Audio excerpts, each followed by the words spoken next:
읽어드린 이 말씀은 예수님께서 친히 자신에 대하여 이사야서 42장에서 예언한 말씀을 인용하면서 자신을 소개하고 있는 말씀입니다. 자신의 소개 가운데 내가 이 세상에 어떤 목적으로 왔는가 하는 내용에 초점을 맞추었습니다. 그 내용은 상한 갈대 같은 약하고 보잘것없는 사람도 꺾지 않으시며 꺼져가는 심지 같은 가망이 없는 사람도 짓밟지 않으신다. 오히려 이런 사람들에게 쇠힘과 용기를 북돋아서 강하게 하셔서 구원하기 위해서 오셨다는 말씀을 하고 있는 중입니다. 사람은 겉으로 보기에 매우 강하고 또 능력 있는 사람같이 보인다 할지라도 누구나 다 예외 없이 상한 갈대와 같습니다. 프랑스의 철학자요 수학자 물리학자인 파스칼이 한 유명한 말이 있죠. 인간은 갈대와 같다. 그러나 인간이 위대한 것은 아무리 약한 그런 갈대와 같다 할지라도 생각하는 갈대라. 파스칼은 사상가답게 인간의 이 생각하는 능력에다가 엄청난 그 강점을 두었습니다. 미국의 소설가이면서 노벨 문학상을 받은 펄벅은 한국 사람을 소재로 한 소설을 하나 썼습니다. 제목은 영어로는 Living Reed, 살아있는 갈대. 우리말로도 번역이 되어 있는데 아마 제목이 바람에 흔들리는 갈대 이렇게 번역이 되었을 것입니다. 이 소설의 내용은 우리 민족이 근대사에서 일제 식민지 또 남북 분단, 유교 같은 많은 시련을 겪었지만은 끈질기게 살아남았다고 해서 이런 제목으로 소설을 썼습니다. 아마 갈대는 매우 약하고 보잘것없는 볼품없는 또 쓸모도 없는 그런 하나의 풀에 불과하지만은 그러나 그럼에도 하나님의 창조물답게 어떤 끈질긴 생명력, 아마 여기에다가 우리 민족과 대비시켜서 이런 작품을 남긴 것으로 보입니다. 갈대하면은 제일 먼저 우리가 생각할 수 있는 것은 인간은 상한 갈대와 같습니다. 갈대는 벼과에 여러 해 살이 풀입니다. 가을이 되면은 마르고 다시 봄이 되면은 새로운 순이 올라와서 번성을 하고 이렇게 무성해지는, 그래서 물이 있는 곳, 늪이나 강가, 심지어는 바닷가에도 어디든지 잘 자랍니다. 가장 기본적인 조건만 되면은 매우 번성하는, 사람이 따로 관리할 필요 없이, 그래서 지역에 따라서는 높이가 4m까지 자라는 풀로 알려져 있습니다. 단연 여러 해살이 풀이라고 했으니까 겨울이면 죽고 봄이면 새순이 난다고 했죠. 그러니까 매우 약합니다. 가늘고 또 키는 상대적으로 크기 때문에 바람에 쉽게 부러지고 짐승이 지나가면 쉽게 밟혀서 그냥 꺾이고 마는 그런 불에 불과합니다. 그리고 마르면은 매우 이 불에 잘 타는 취약한. 자, 그런데 우리가 또 하나 놓치기 쉬운 갈대 하면은 있는 곳에서는 보면은 사람의 입장에서 보면은 매우 흔한, 그래서 이 갈대가 좀 없었으면 아니면 여기다가 다른 걸 심었으면 다른 나무들이 났으면은 바랄 정도로 매우 흔하고 그러면서 가치는 별로 없는 그런 풀에 불과합니다. 성한 갈대도 이러한데 심지어 상한 갈대는 더 말할 필요가 없겠죠. 더 약하고 이미 부러진 데다가 더 부러질 때도 없고, 그래서 상한 갈대 하면은 바로 약하고 상처받기 쉬운 사람, 이런 모든 영역을 말을 합니다. 제가 여러 번 말씀을 드렸습니다마는 나무 가운데 거대한 나무, 미국의 캘리포니아 지역에서 몇 군데에서 볼 수 있는 세콰이어 같은 나무는 지금 남아있는 나무 가운데 가장 큰 나무는 지름의 경우는 11m가 됩니다. 여러분 11m를 한번 상상을 하고 여기서 저기까지 나무의 그 지름이 11m다. 둘레가 아닙니다. 지름이 11m. 그리고 레드우드 같은 나무는 100m 이상 높이가 자라는 세콰이어 나무 가장 무게가 많이 나가는 나무는 1,400톤으로 지금 계산을 하고 있습니다. 자, 이런 나무들은 보면은 참 얼마나 거대하고 이런 숲에 들어가 있으면은 여기가 지구가 맞는가 생각을 할 정도로 정말 그런 나무들과 서 있는 나 자신을 비교하면은 나는 정말 개미와 같은 느낌이 드는 그런 어마어마한 위용을 자랑을 합니다. 그런데 오늘 말씀에는 보면은 사람을 가리켜서 이런 거대한 나무, 또 오래 사는 나무는 5,000년 정도 사는 것으로 알려져 있습니다. 이런 나무라고 말하지 아니하고 상한 갈대와 같다 말씀을 합니다. 그래서 우리가 이런 면에서 비추어 보면 과연 사람은 육체부터가 연약합니다. 과로하면은 쉽게 피곤하고 병이 나고 나이가 들면은 온갖 병이 다 찾아옵니다. 젊을 때는 크게 부딪히고 또 높은 데서 떨어져도 아무런 이상이 없는데 나이가 들어서 뼈가 약해지면은 그냥 서 있다가 털썩 주저앉았는데도 가장 치명적인 골반뼈가 부러지는 이런 경우를 우리가 아마 저나 여러분 많이 들었을 것입니다. 그리고 보이지도 않는 균에 목숨을 잃기도 합니다. 지난 20세기의 가장 위대한 복서라고 많은 사람들이 말하는 무함마드 알리, 참 그의 전성기에 그는 자기의 복싱 실력 말고도 여러 많은 일들로 많은 사람들에게 화제의 인물이 되었습니다. 그가 많이 한 말 가운데 영어로 짧으니까 제가 말을 합니다. 인터뷰할 때마다 기자들이 카메라를 또 마이크를 대면은 하는 말이 I am the greatest. 나는 가장 위대하다. 또는 나는 슈퍼맨이다. 뭐 그런 말 할 수 있겠죠. 그만큼 위대한 복서가 아직 나오지 않았으니까.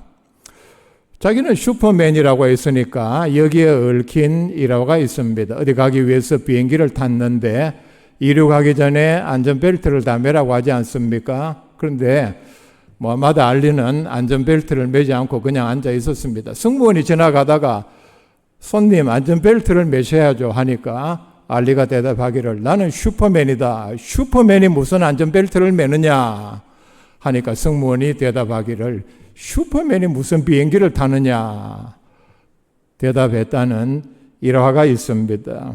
그런데 참 이런 세계의 주먹, 쇠주먹 이렇게 불리는 가장 위대한 복서라고 불리던 사람도 우리가 거의 말년을 보지 않았습니까?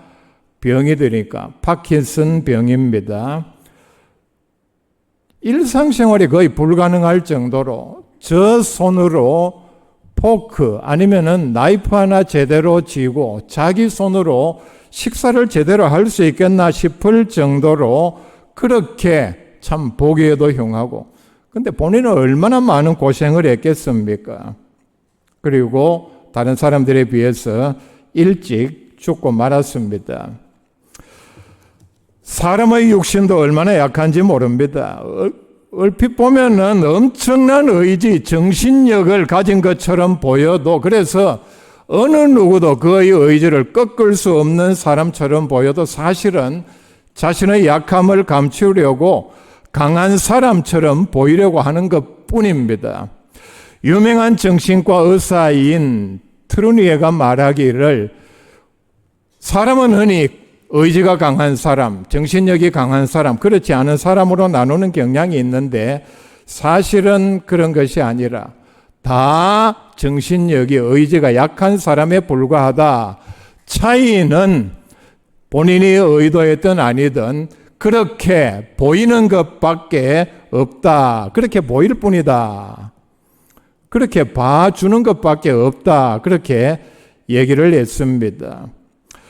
로마의 폭군 중에 유명한 네로는 많은 사람들을 죽이는 끔찍한 일들을 많이 했습니다. 그런데 사실은 네로는 보통 사람보다 더 소심하고 마음이 여리고 눈물이 많은 사람으로 알려져 있습니다. 그런데 그렇게 알려진 이유는, 그러니까 그런 아주 폭군 같은 일을 많이 한 이유는 자기의 그런 여린 마음 그리고 소심함을 감추기 위해서 겉으로 의도적으로 끔찍한 일을 많이 저지른 것에 불과합니다. 북한의 김정일도 마찬가지입니다. 북한 주민에게는 어떤 것도 두려워하지 않는 용감한 지도자로 행세를 했지만은 실제로 미국이 아프가니스탄, 이라크를 공습할 때에는 여러분 다 아시죠? 어디에 숨었는지 한 달 이상을 숨어서 모습을 드러내지를 아니했습니다. 중국과 러시아를 방문할 때는 자기가 탄 비행기가 미국의 미사일에 의해서 격추당할 것을 두려워해서 일주일씩 기차를 타고 가는 이런 웃기는 일을 한 사람에 불과했습니다. 이라크의 독재자인 후세인도 마찬가지입니다. 그가 자기의 권좌를 유지하기 위해서 수십만 명을 처형을 했습니다. 미국이 침공하려고 할 때 그 큰 소리 쳤죠. 미국도 두렵지 않다. 우리는 결사항전한다. 큰 소리 쳤지만은 미국에 패하고 그리고 자기가 체포할 위험을 당하게 되자 도망을 쳤습니다. 자기 고향인 티그리트로 가서 살겠다고 변장을 했는데 머리와 수염을 기르고 하수구에 숨어 있다가 잡혔고 사형을 당하는 장면이 화면을 통해서 공개가 되었습니다. 그도 역시 겁많은 소심한 사람에 불과했습니다. 집행 직전에 밧줄을 목에 걸기 전에 역시 두려워하고 떨었습니다. 우리의 믿음도 마찬가지입니다. 대표적으로 베드로를 예를 들 수 있습니다. 큰 소리 칠 때는 어땠습니까? 자신만만하게 예수님 앞에서 어떤 경우에도 예수님을 부인하지 않겠다고 큰 소리 쳤지만은 예수님께서 잡히시자 자기의 신분이 드러나서 체포될 것을 두려워해서 멀찍이 따라가서는 여종에게조차도 모른다고 3번이나 저주하며 맹세하며 부인을 했습니다. 아마 성경 전체에서 가장 위대한 믿음 그리고 용기의 사람 하면은 엘리야 선지자를 꼽을 수 있습니다. 참 그가 어떤 일을 했는가? 정말 믿음과 용기가 아니고서는 할 수 없는 일이죠. 바알 선지자 850명과 기도 대결을 벌여서 승리해서 비를 오게 했습니다. 3년 반 동안 가문 이스라엘에 비를 오게 하고 그 다음에 850명의 거짓 선지자 모두를 다 죽였습니다. 성경에 보면은 엘리야가 그렇게 했다. 그런데 이 소식을 들은 이세벨이 아합의 왕비죠. 찾아서 죽이려고 하자. 협박을 했죠. 너를 찾아서 죽이겠다. 그러자 엘리야는 북이스라엘에서 활동한 선지자였습니다. 남유다까지 도망을 가고 남의 나라죠. 그리고 다시 멀리 광야 깊숙이 도망을 가서 아예 드러누워서 하나님께 죽여달라고 기도할 정도로 어떤 면에서는 보면 그의 믿음과 용기는 이렇게 극과 극을 그러니까 환경이 달라지면은 믿음의 양상도 이렇게 변한다 하는 걸 엘리야의 이런 반응을 통해서 우리에게 잘 나타내 보여주고 있습니다. 그런데 오늘 말씀에 보면은 하나님의 아들이신 예수님께서는 이런 상한 갈대 같은 연약하고도 보잘것없는 사람들을 멸시하지 않으신다. 상한 갈대 또는 성한 갈대라도 참 어디에나 흔하고 그리고 별 쓸모가 없는 이런 사람들조차 예수님께서는 멸시하거나 외면하거나 아니면은 뭐 별로 소중하게 생각하지 않는다. 그것은 절대로 아니라는 것을 말씀을 합니다. 20절 말씀은 예수님의 근본 성품을 우리에게 설명하는 말씀입니다. 우리를 대할 때의 사랑과 자비와 온유 그리고 극렬한 마음으로 우리를 대하고 영접하고 늘 그렇게 말씀하시고 그렇게 대접한다 말씀을 합니다. 자, 여러분 다른 사람 생각할 것 없이 자기 자신을 한번 생각해 볼 수 있기를 바랍니다. 누구나 다 상한 갈대처럼 살아오면서 많은 시련, 역경, 고난에 그리고 자기의 어떤 보잘것없는 형편과 처지 때문에 사람에 의해서 짓밟히고 무시당하고 심지어는 쏘가서 또 버림받아서 아니면은 많은 생활의 염려와 슬픔, 분노 때문에 그 심령은 상한 갈대와 같습니다. 상담 또는 심리 전문가들이 말하죠. 사람은 누구에게나 다 과거에 주변 가까운 사람들로부터 받은 멸시, 천대, 어떤 말 때문에 그런 상처가 다 있다. 누구나 다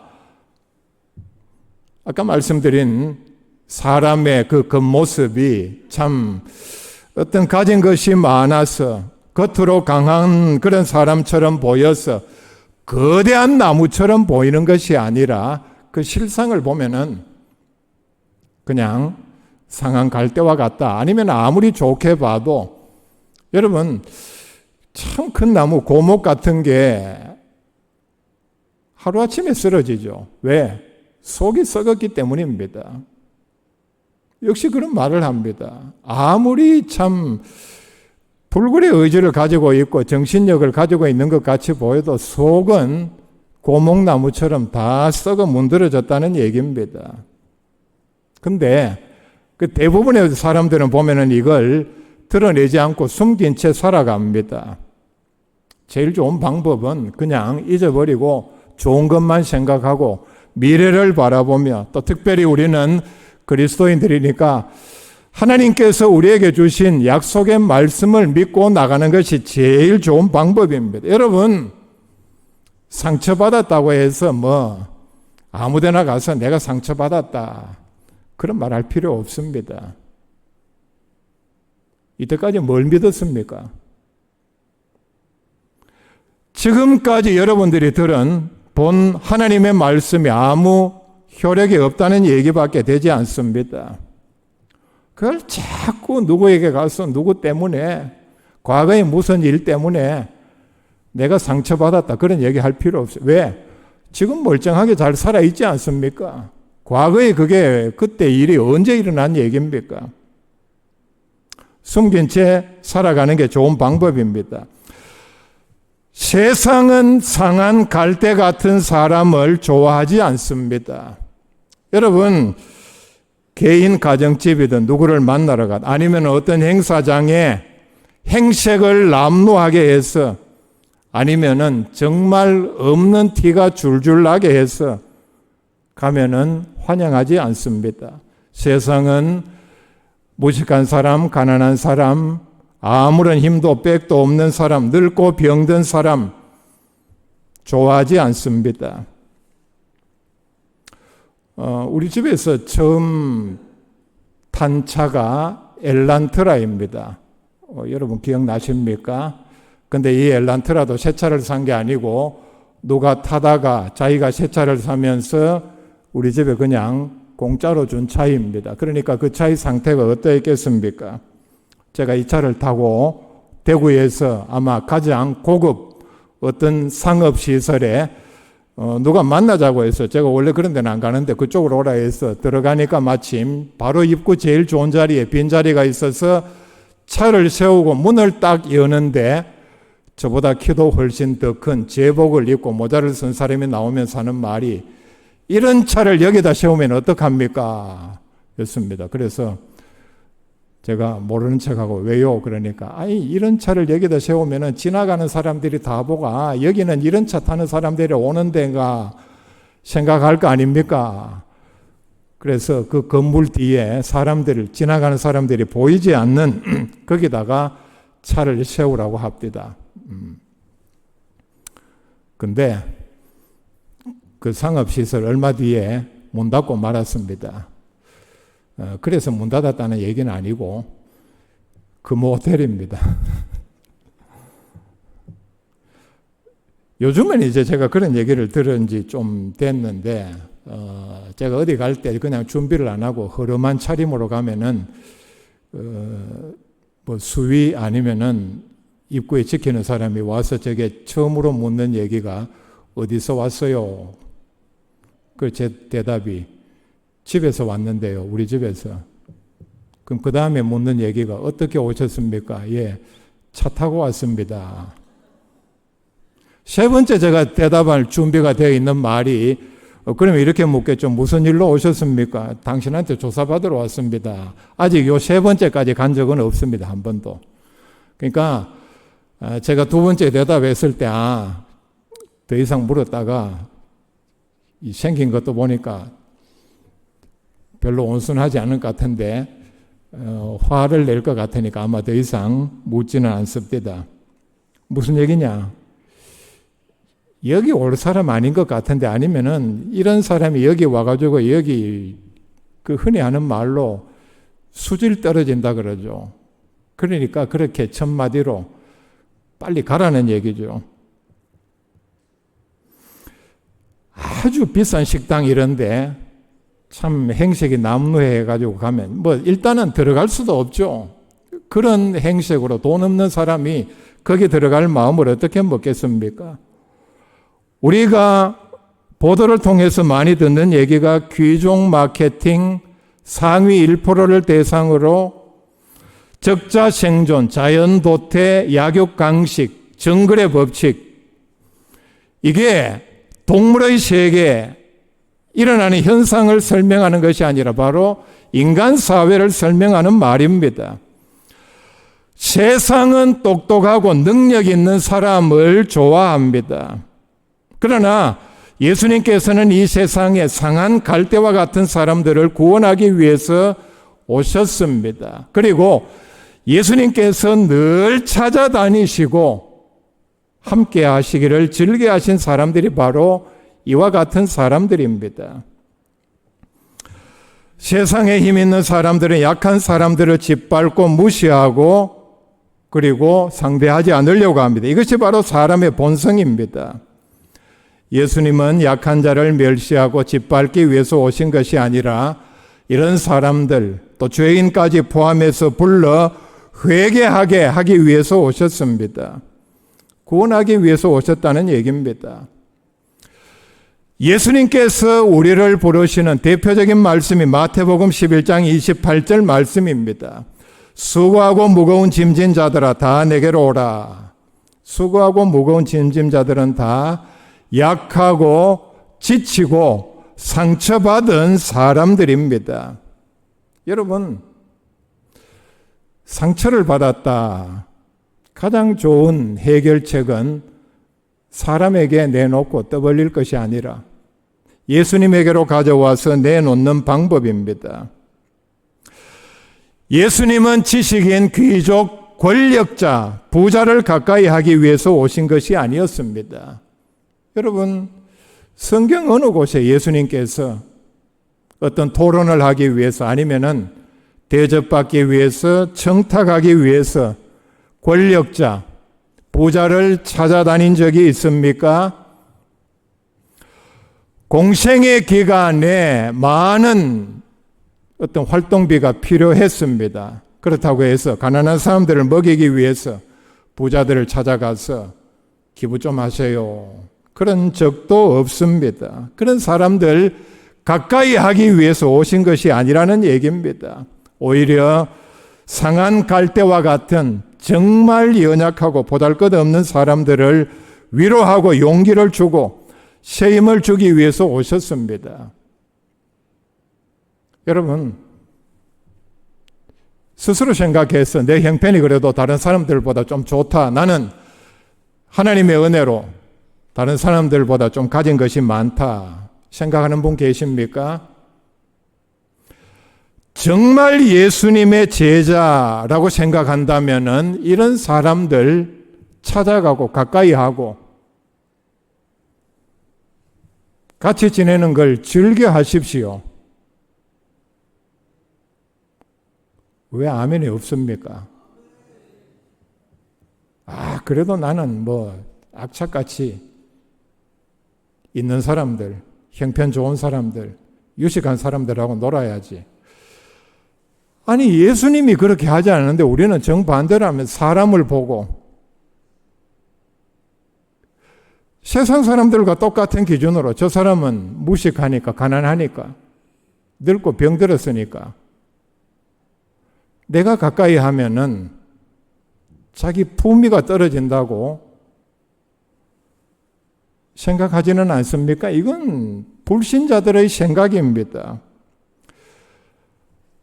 스스로 가난하고 병들고 불쌍한 사람들을 찾아가셔서 함께하기를, 도와주고 고쳐주기를, 구원하시기를 즐겨하신 분을 우리가 주여라고 부르면서 우리는 정반대로 그래도 나보다 형편이 나은 사람, 영향력 있는 사람들을 좋아하고 찾아다니고 그렇게 하면서 어떻게 예수님의 제자라고 할 수 있습니까?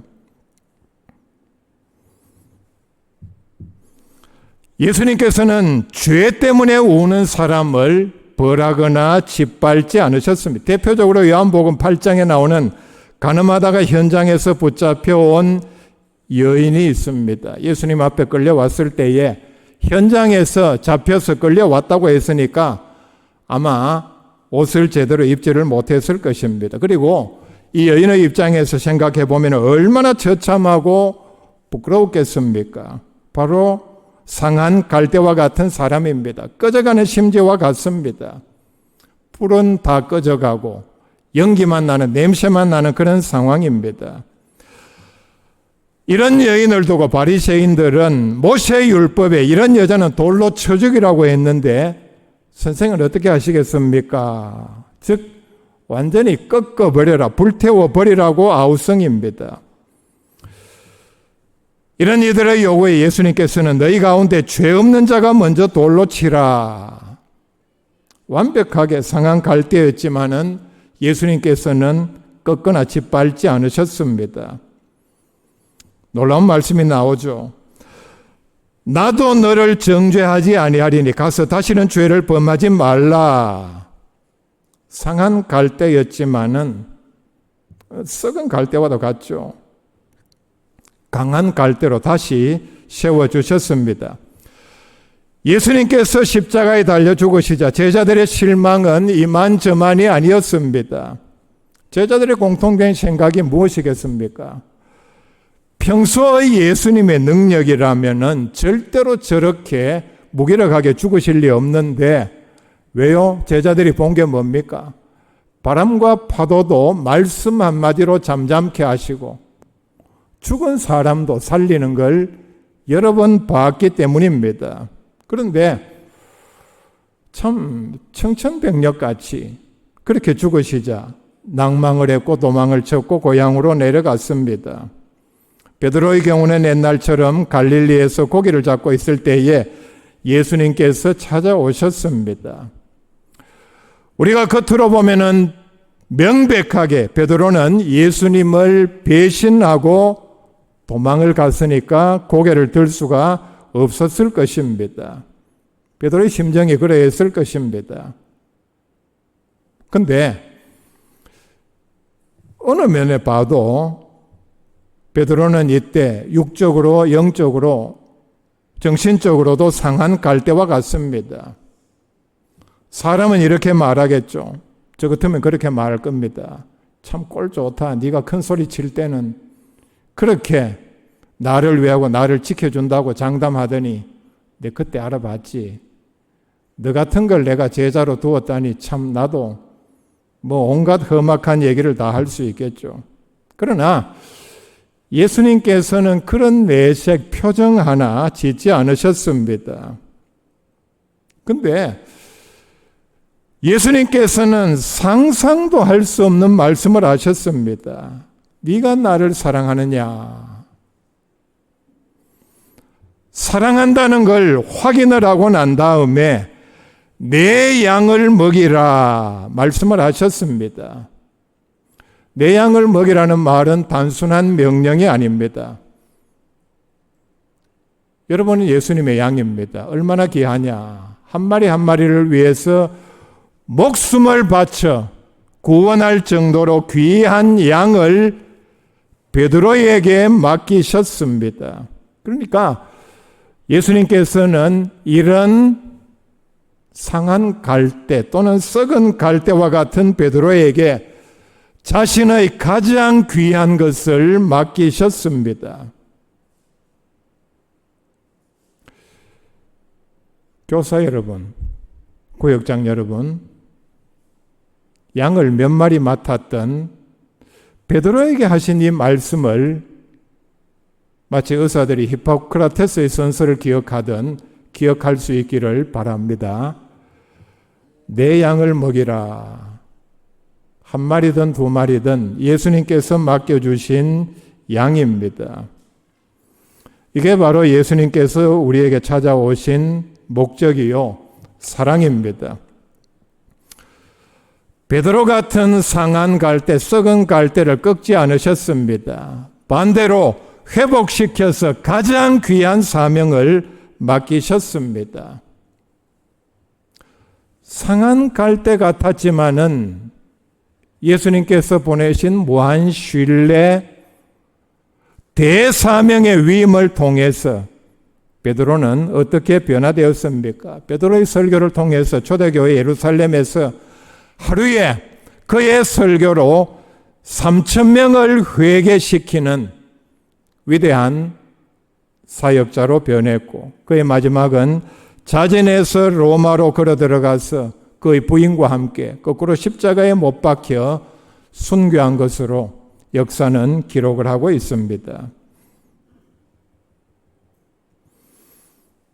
우리는 다 상한 갈대와 같습니다.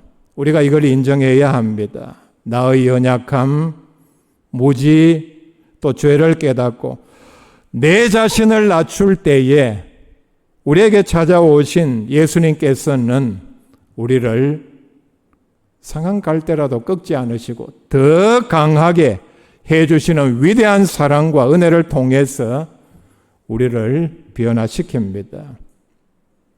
예수님의 이런 위대한 사랑을 체험하는 귀한 성도들 다 될 수 있기를 바랍니다.